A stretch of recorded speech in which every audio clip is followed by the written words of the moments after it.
रजनी को बचपन से ही पेंटिंग का बहुत शौक था।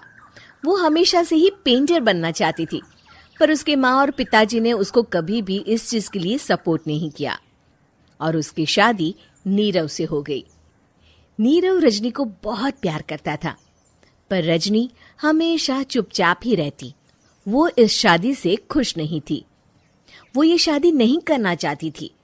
उसे तो हमेशा से पेंटर जो बनना था। अपने इस सपने को वो नहीं पूरा कर पाई, इसलिए वो हमेशा उदास रहती थी। रजनी, बहुत ही बढ़िया फिल्म लगी है, कल देखने चले? नहीं जी, कल मुझे बहुत काम है, मैं नहीं जा पाऊंगी। अच्छा तो कोई बात नहीं, संडे को चलते हैं। देखिए, मुझे फिल्म देखना पसंद नहीं है। आपको जाना है तो चले जाइए। नीरव को मना करके रजनी वहां से चली जाती है और अपने बैग को खोलकर उसमें बंद पड़े ब्रश और कलर्स को देखकर रोने लगती है। रजनी, चलो ना कहीं बाहर खाने चलते हैं, कुछ तुम्हारी पसंद का। जी, मुझे नहीं जाना, मेरी तबीयत ठीक नहीं है। रजनी वहां से चली जाती है। नीरव को समझ नहीं आता कि रजनी उससे इतना दूर क्यों रहती है। वो जब भी उसके साथ वक्त बिताना चाहता है, रजनी कोई ना कोई बहाना बना देती है। एक दिन घर पर कोई नहीं था। रजनी घर का सारा काम जल्दी से खत्म कर लेती है। घर पर अकेले होने के कारण वो सोचती है कि वो आज पेंटिंग करेगी। वो अपने कमरे में जाकर पेंट ब्रशेस और कलर्स निकालकर जैसे ही कलर मिक्स कर रही होती है कि दरवाजे पर बेल बज जाती है। अब कौन आ गया इस वक्त? इतनी मुश्किल से तो मुझे पेंट करने का मौका मिला है। रजनी दरवाजा खोलती है तो उसकी सास अपनी सहेलियों के साथ खड़ी होती है और सब घर के अंदर आ जाते हैं। अरे बहू, सबको शरबत बनाकर पिला दे, बाहर तो बड़ी गर्मी है। उफ। जी। रजनी पेंट ना कर पाने से उदास हो जाती है। उसे गुस्सा भी आ रहा होता है कि उसने इस शादी के लिए हाँ क्यों कह दी। वो रसोई में जा रही होती है कि उसकी सास उसे रोकती है। बहू, सबके खाने का भी इंतजाम कर लेना, आज का लंच तो ये सब यहीं करेगी। हाँ। रजनी बिना कुछ कहे रसोई में चली जाती है। सबके लिए खाना बनाती है। सब खाना खाते हैं और रजनी घड़ी देखती है कि ये सब कब जाएंगे ताकि वो अपनी पेंटिंग कर सके। जब शाम होती है तब सब चले जाते हैं अपने घर। अरे बहू, सब तेरे खाने की तो बहुत तारीफ कर रहे थे, सबको बहुत अच्छा लगा खाना। आपको मुझे सुबह बताना चाहिए था ना कि आपकी सहेलियां आ रही हैं।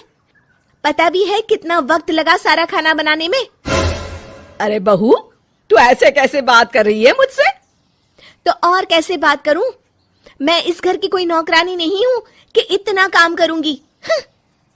रजनी अपने कमरे में जाकर दरवाजा बंद कर लेती है।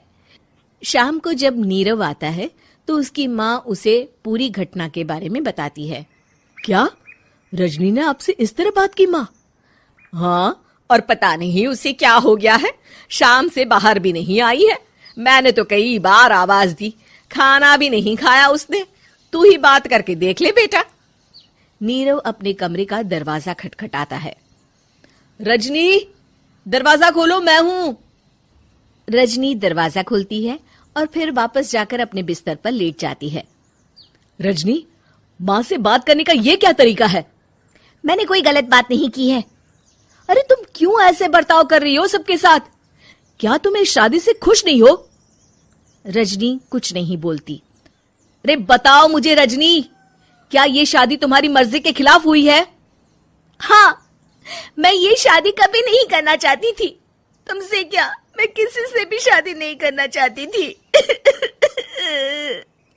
रजनी रोने लगती है। चुप हो जाओ रजनी, बताओ मुझे, तुम क्यों नहीं करना चाहती थी शादी?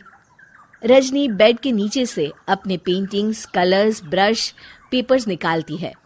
इतने में उसकी सास भी कमरे में आ जाती है। ये देख रहे हो, ये थे मेरे सपने। मैं पेंटर बनना चाहती थी, पर माँ पापा ने कभी सपोर्ट नहीं किया और मेरी शादी करवा दी। मेरे सारे सपने टूट गए। हर वक्त बस गुस्सा आता रहता है मुझे। मैं जानती हूँ कि आप लोगों की इसमें कोई गलती नहीं है, पर मैं क्या करूँ, मुझे समझ में नहीं आता।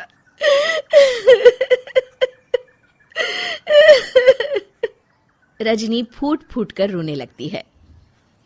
मुझे माफ कर दीजिए, आप दोनों के साथ मैं बहुत बुरा बर्ताव कर रही हूँ। अरे रजनी बेटा, चुप हो जाओ तुम। नीरव पानी लेकर आता है। ये लो पानी पियो और शांत हो जाओ। रजनी पानी पीती है और उसकी सास पेंटिंग्स देख रही होती है। अरे नीरव, हमें तो पता ही नहीं था कि हमारी बहू कलाकार है। अरे कितनी अच्छी पेंटिंग्स बनाई है, देखो तो। ये वाली तो मैं अपने कमरे में ले जाऊंगी। आपको ये पेंटिंग्स अच्छी लगी? अच्छी नहीं, बहुत अच्छी लगी। और तुमने हमें बताया क्यों नहीं? तुम जब चाहे पेंटिंग कर सकती हो रजनी। हम तुम्हारे सपनों को पूरा करने में तुम्हारा पूरा साथ देंगे। हाँ बेटा, हम कला की कद्र करते हैं। हम कलाकार तो नहीं, पर मुझे गर्व है कि मेरी बहू एक कलाकार है। रजनी, नीरव और सास तीनों हंस पड़े।